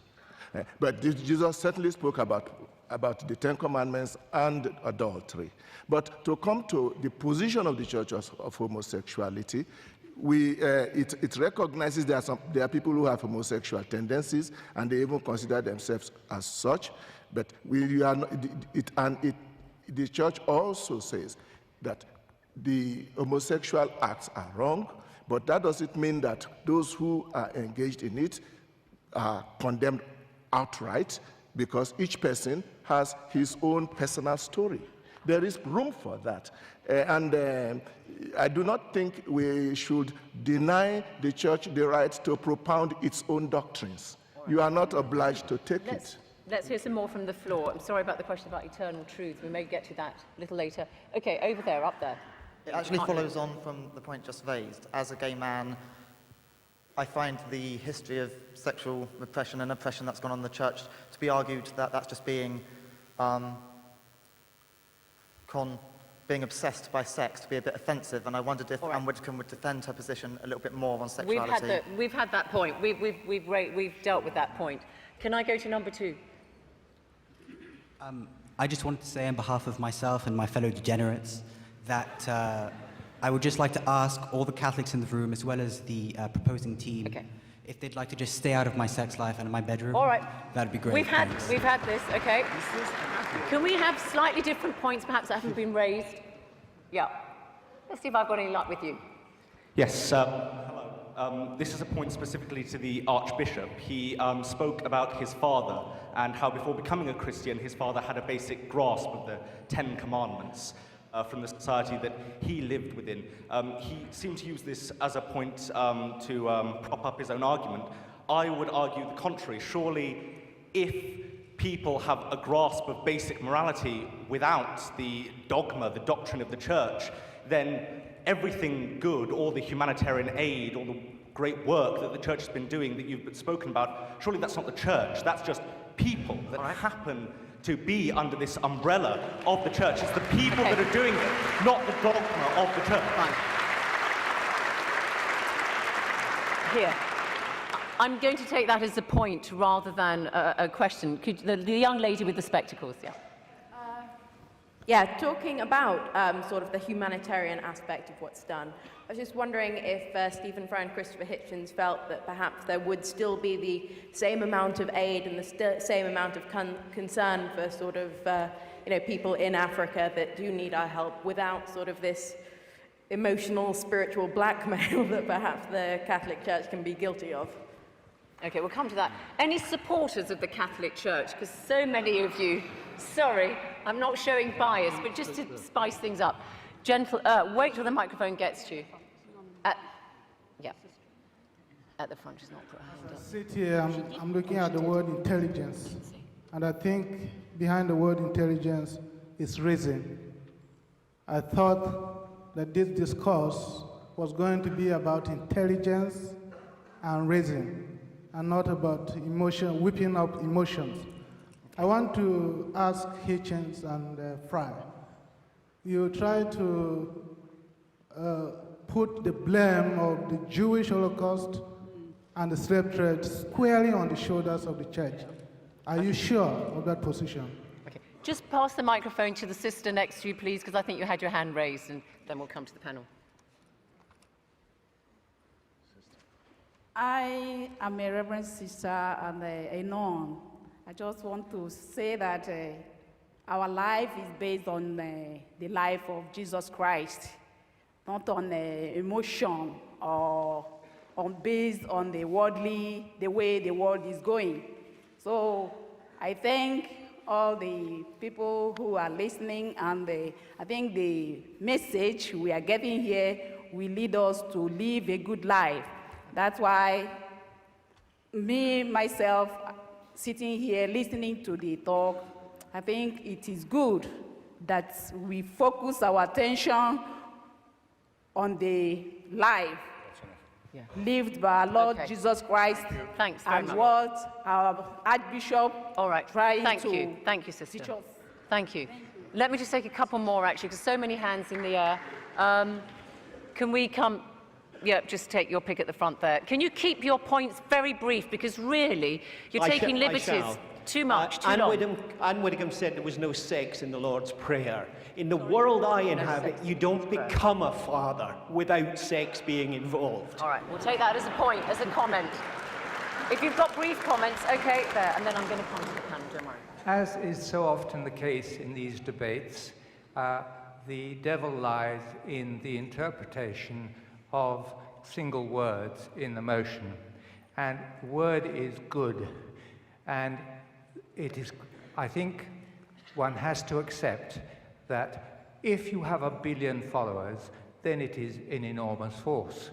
But whether it's exercising its good now or it should change, Stephen Fry left the door open to us to see that if the Curia and the Pope admit that there needs to be change, then we would, I think, vote more favourably for the Church. Okay, thanks. Let's just get through some more comments. Okay, yeah, briefly, please, briefly. Thank you. As somebody who spent 38 years of her life as a Catholic and then saw the light... Start again. Sorry, we didn't hear. I spent 38 years of my life as a Catholic and then I saw the light. And my life now is going back and forth to Africa, and next month I go to Uganda, and I'm working on trying to stop mothers dying in pregnancy and childbirth.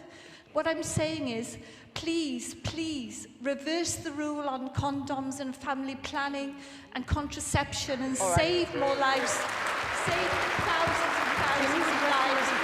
Closing statement, because we're running out of time. We'll do one briefly. No, we will, all of you, because they need... okay, where is the microphone? 3 minutes. Microphones, yeah. Okay, just let's keep this moving. Briefly, please.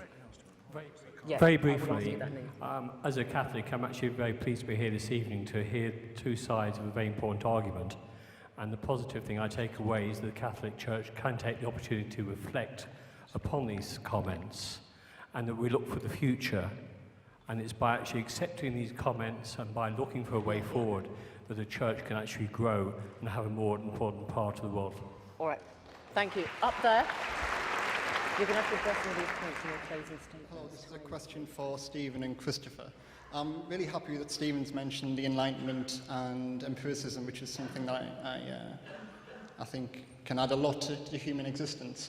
I'm just wondering what your thoughts on the monopoly of a certain type of sensation that religion seems to have on the existence of God is obviously put down to a particular sensory experience, and also the further impingement religion is having upon empiricism, in particularly the United States, on things like intelligent design and these arguments. Thank you. Yeah, briefly. Okay, very, very quickly, like 15 seconds, everybody. Yeah. Where is the microphone? Just take it there. You don't have to stand in the middle. Just a question for the Archbishop. I'd like to know how you calculate the figure of how many Catholics there are in the world. I was baptised a Catholic. I'm now atheist. I presume it's done by baptism records, and I'm calculated as a Catholic. Okay. And why can I not now disassociate myself from the Church? All right. I'm sorry, everybody. Can't really take any more questions. Can't take any more questions from the floor, really. But panel, what I propose is this. You've heard the points that are raised. Some of them were comments, some of them were questions, like the one specifically to you, Christopher Hitchens, about the Holocaust. You're going to have a few minutes to make your closing statements. Please incorporate these questions that you heard in your closing statements, because audience, I want you to vote again. You've heard the presentations, you've heard some of the responses and some of the points that have been raised by the audience here. So please do. Let me just remind you how you vote, okay? If you are for the motion that the Catholic Church is a force for good in the world, then just tear this off and put it in the box. If you're against the motion that the Catholic Church is a force for good, rip this up, take the bit that's against and put that in the box. If you're still undecided, then just put the whole ticket into the box. That's how to vote. Now, for those of you who are watching at home, if you'd like a briefing booklet on some of those issues that you've heard raised today, then please go to www.intelligencesquared.com and you can download that booklet. Anybody can do it, and it's absolutely free. Okay, so everybody is doing that. So while you're all doing that, it's going to take a little bit of time. We're going to hear the closing statements incorporating some of the points that you, the audience, raised. And we're going to do it in reverse order this time. And it's going to be Stephen Fry first. Let me just remind you about some of the points, or did you make notes about them? I've made notes, yeah. You've made notes. excellent chap, Stephen. You're doing the work. So, Stephen Fry, final statements, please. Oh, stay sitting. Sorry. Observant chap, aren't I? Yes. Well, it's been a really interesting debate, and I've loved some of the questions from the floor. I suppose I'm slightly disappointed that Anne Widdecombe in particular should say, oh, I knew they'd bring up condoms and child rape and homosexuality. It's a bit like a burglar in court, so you would bring up that burglary and that manslaughter. You never mention the fact I'd give my father a birthday present. You know, it's, yes, are you getting the message? There is a reason we hammer home these issues, because they matter. They matter to people's hearts and souls. I make no apology to the lady who said this is supposed to be intelligence squared. Why are you being so emotional? We're talking about religion and souls here. I make no apology for being emotional about that subject. I make no apology for apparently not understanding the theology of Thomas Aquinas and Augustine of Hippo, or the Council of Trent, or various other extraordinary conventions that ruled on limbo. Don't tell me there's some magisterial and mystical reason behind limbo that I'm too stupid to understand. That's not good enough. It really isn't. As a rather more contemporary theologian, Bultmann, said, the problem with mysticism is it begins in mist and ends in schism. And It's terribly disappointing to hear that those who want to stand up for a church that is based on a founder who was put to death by capital punishment, who, for all we know from what he said, seemed to be very, very understanding, imaginative, pure, simple, remarkably intelligent in a Socratic kind of way.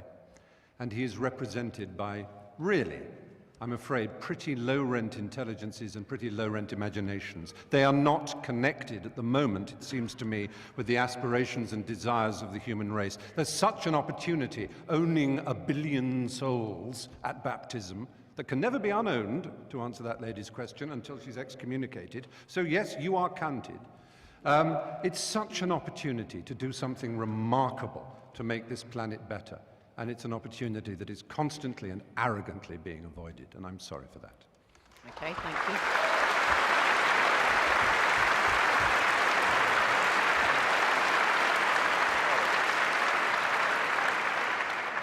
Final statement from Conservative MP Anne Widdecombe for the motion that the Catholic Church is a force for good in the world. Right, can I first answer the point raised by the lady over there about how she'd been helping women who were in danger of death even from pregnancy and childbirth, and answer the allegation behind it, which is that somehow the reason why so many women in the third world continue to go on having children beyond a safe point is all because it's the wicked Catholic Church. Let me point out the obvious, that if you're in a country where the mortality rate is extremely high, where you do not expect the majority of your children to survive into adulthood, and there is no convenient abbey field to nip to, the reason that you have children is for security in your old age. And in case anybody thinks I'm making that up, may I point out that I did actually go out with an aid project to Zambia, and I asked woman after woman about why they had such large families when they couldn't feed them, and the answer was always the same. Somebody has got to look after me when I am old. Don't let's forget that. And then, of course, we have had all the usual stuff about how the Catholic Church, being against condoms, has apparently caused untold misery. I'm not going to cite the Catholic Church now. I'm going to cite people who wouldn't want to be associated with the Catholic Church. Dr. Edward Green, Liberal, agnostic.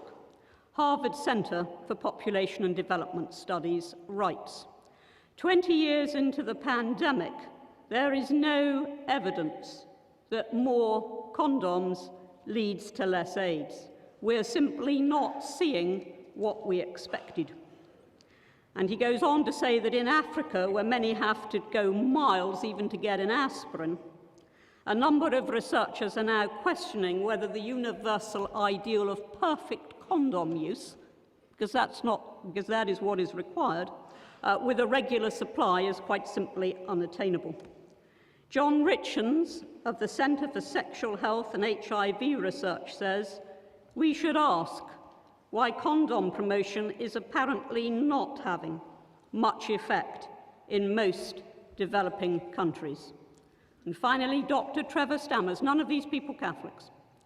There are no examples to date from any country in the world that has reversed a generalized epidemic by means of condom promotion alone. Now, if we are true to wanting to help people, if we are really true to it, then we should face up to that perhaps rather inconvenient fact that what was expected hasn't actually happened. I could go on, I could quote UNAIDS, I could quote the Wellcome Trust, research after research now suggesting that condoms actually are not the answer that they were once thought to be. And when I said that our opponents are obsessed with sex, I meant it in this way. The only nastiness tonight, and there's been virtually none, the only nastiness tonight came when Stephen Fry accused the Archbishop of being sexually dysfunctional, because he said that celibate priests and monks had no right to tell him what to do because they were, and I quote his words, sexually dysfunctional. As I've said, our opponents always try to home in on sex, when the teachings of the Church, which are, after all, only about the stability of family, the maintenance of fidelity, the virtue of chastity, when the Church teaches that as one part of all its teaching, I do sometimes despair at the way that these debates always come back to that. So I'm very pleased to have been here tonight, despite the fact that I think the incoming poll was slightly discouraging. I'm very pleased to have been here with the Archbishop and with the two gentlemen opposite, and thank you for the opportunity.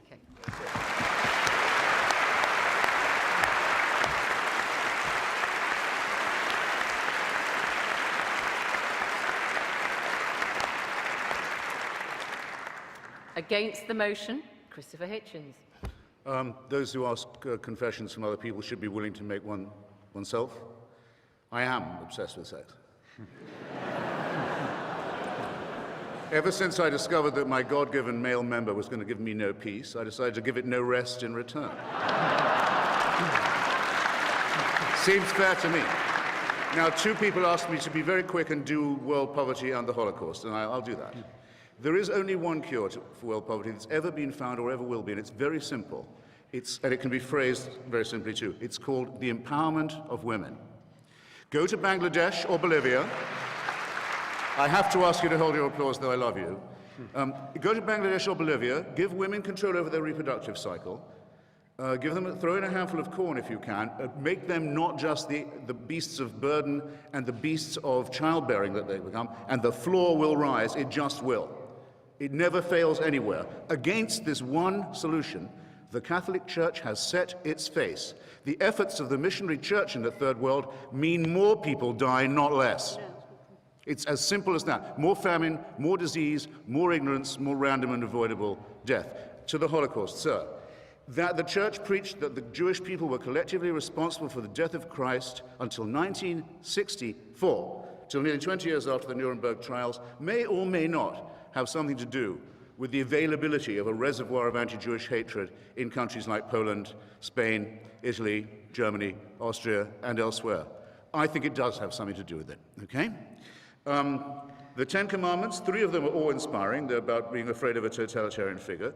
3 of them are ordinary morality. We know of no code of ethics ever found, and the Archbishop bears me out on this, that recommends murder, theft, or perjury. Putting adultery on the same level as that may not be morally advisable. Saying that covetousness should be considered in the same light as a crime, in other words, a thought crime. You're condemned now for something you're thinking, and it may be something that leads you to enterprise and emulation. That's forbidden too. That's very, very iffy, it seems to me, and there's a very iffy part of it which lumps those you mustn't covet in with the animals and the chattels and your property, and those who it lumps in are your womenfolk. And do you seriously expect to be taken seriously if you say that that commandment that does reduce women to beasts of burden and childbearers and chattel has nothing to do with the appalling position of women, not just in poorer societies, but in ours as well? Again, for shame if you can feel it. Now, unanswered questions. Amazing. I asked, where is Cardinal Law, Bernard Law, and why? I have an authority here. He ducks the question. Anne Widdecombe, sorry, I've got one more thing to say about that. He also says that the Church advises against homosexuality. It teaches against it. No, it doesn't. Any more than it teaches against divorce or contraception. Where it can, it bans these things and punishes them and writes them into the criminal code. If all you were doing, sir, ma'am, were offering advice, we could probably be fine with it. No one, though they were asked repeatedly, would say whether they thought Stephen Fry, my friend, was in a state of mortal sin or not. They wouldn't tell you. Something about the question brought out their inner coward. Well, I say that homosexuality is not just a form of sex, it's a form of love, and it deserves our respect for that reason. That when my children were young, I'd have been proud to have Stephen as their babysitter, and I'd told them they were lucky. And if anyone came to my door as a babysitter wearing holy orders, I'd call first a cab and then the police.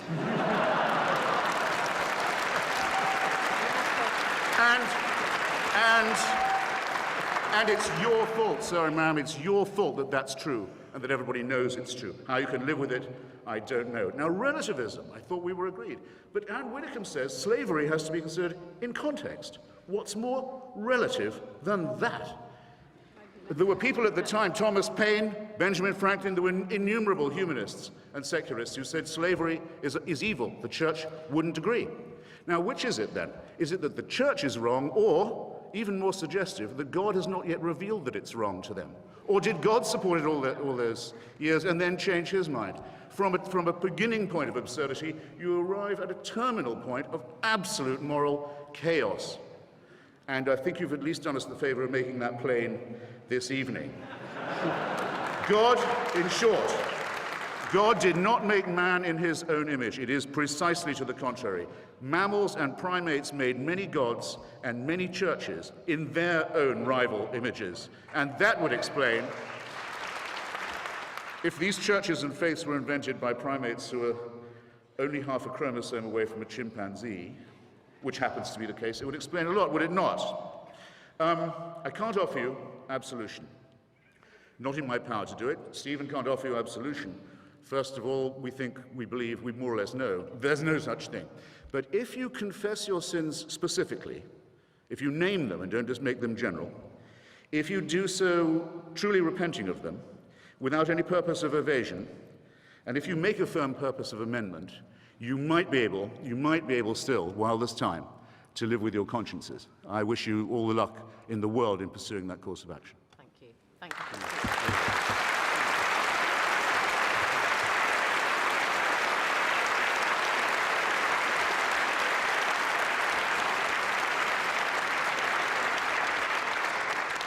Final statement from our final speaker, Archbishop of Abuja, John Onaiken. You've got to make your final pitch now to the audience. Thank you very much. I just want to draw the attention of the audience back to the topic. Yeah. And the topic is quite clear. The Catholic Church is a force for good in the world. He did not say it is the only source for good.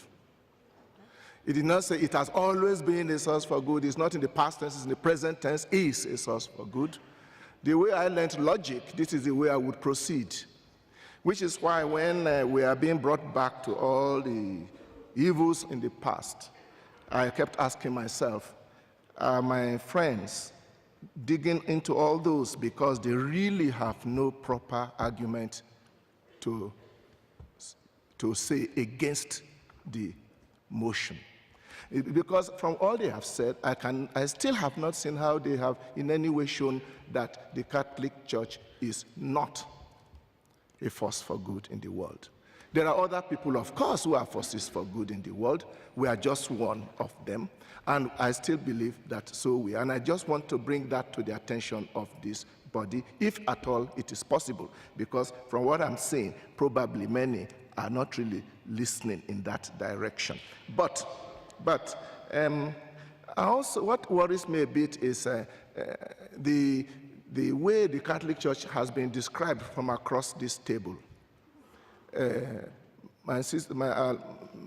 Wetherman already mentioned a few cases where there have been a clear caricature of both the Catholic Church and its position. If it is a caricature, sometimes caricatures are very funny and they are quite entertaining, but I do not think we are here about entertainment. I think it is important, if this is a serious discussion, that one makes a little effort to actually get to understand exactly the truth about the matter. I can say all kinds of things about other people, but I think it is fair enough that when it comes to what does the church say about condoms, what does it say about homosexuality, what does we say about women priests, we need to take the trouble to find out exactly what it is saying, not what the newspapers are saying that we are saying. Unfortunately, this is not a forum to give you a proper exposition of the Catholic faith. And in fact, I seriously resisted the temptation to preach to you. It seems that all the preaching today came from the other side. And, but anyway, be that as it may, I must mention two issues that was raised.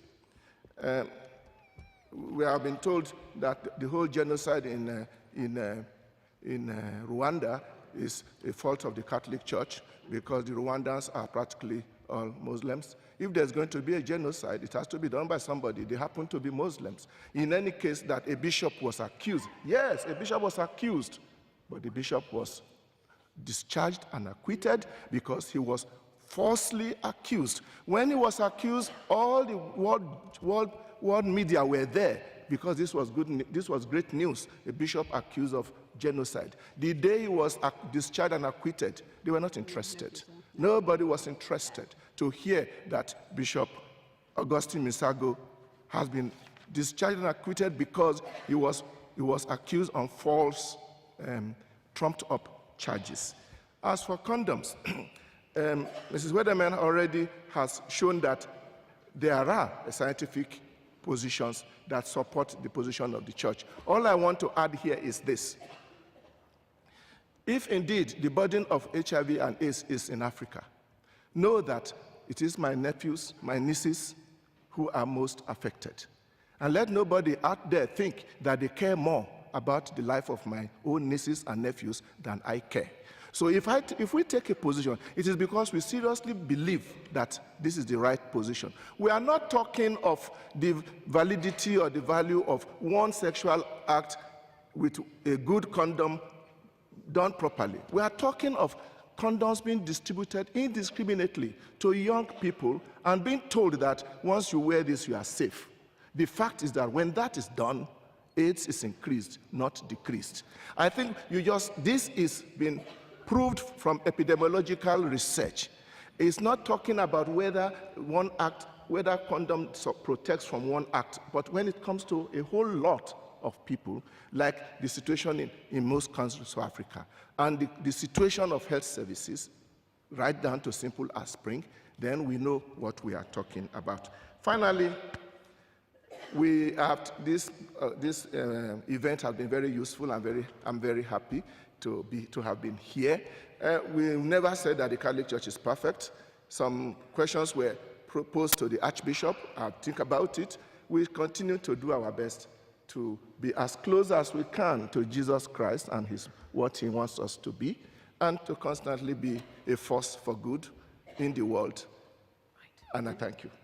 Archbishop, thank you.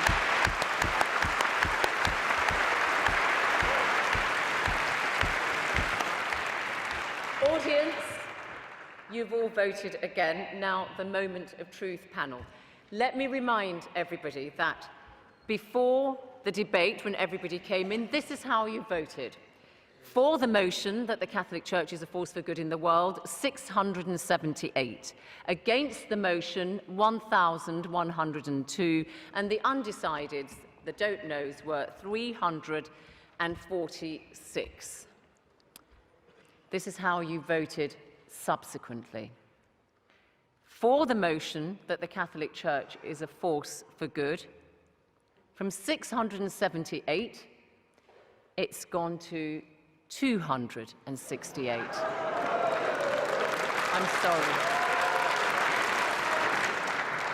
I'm sorry.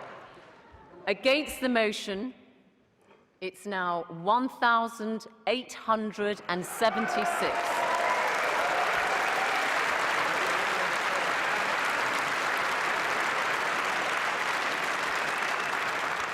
And you can see that doesn't leave very many don't knows. It's 34 undecided. So commiserations, Archbishop and Anne Widdecombe. Congratulations, Stephen Fry and Christopher Hitchens. Thank you all. If you want to know more about Intelligence Squared debates, then please do go to the website www.intelligencesquareddebates. From me, Zainab Badawi, goodbye.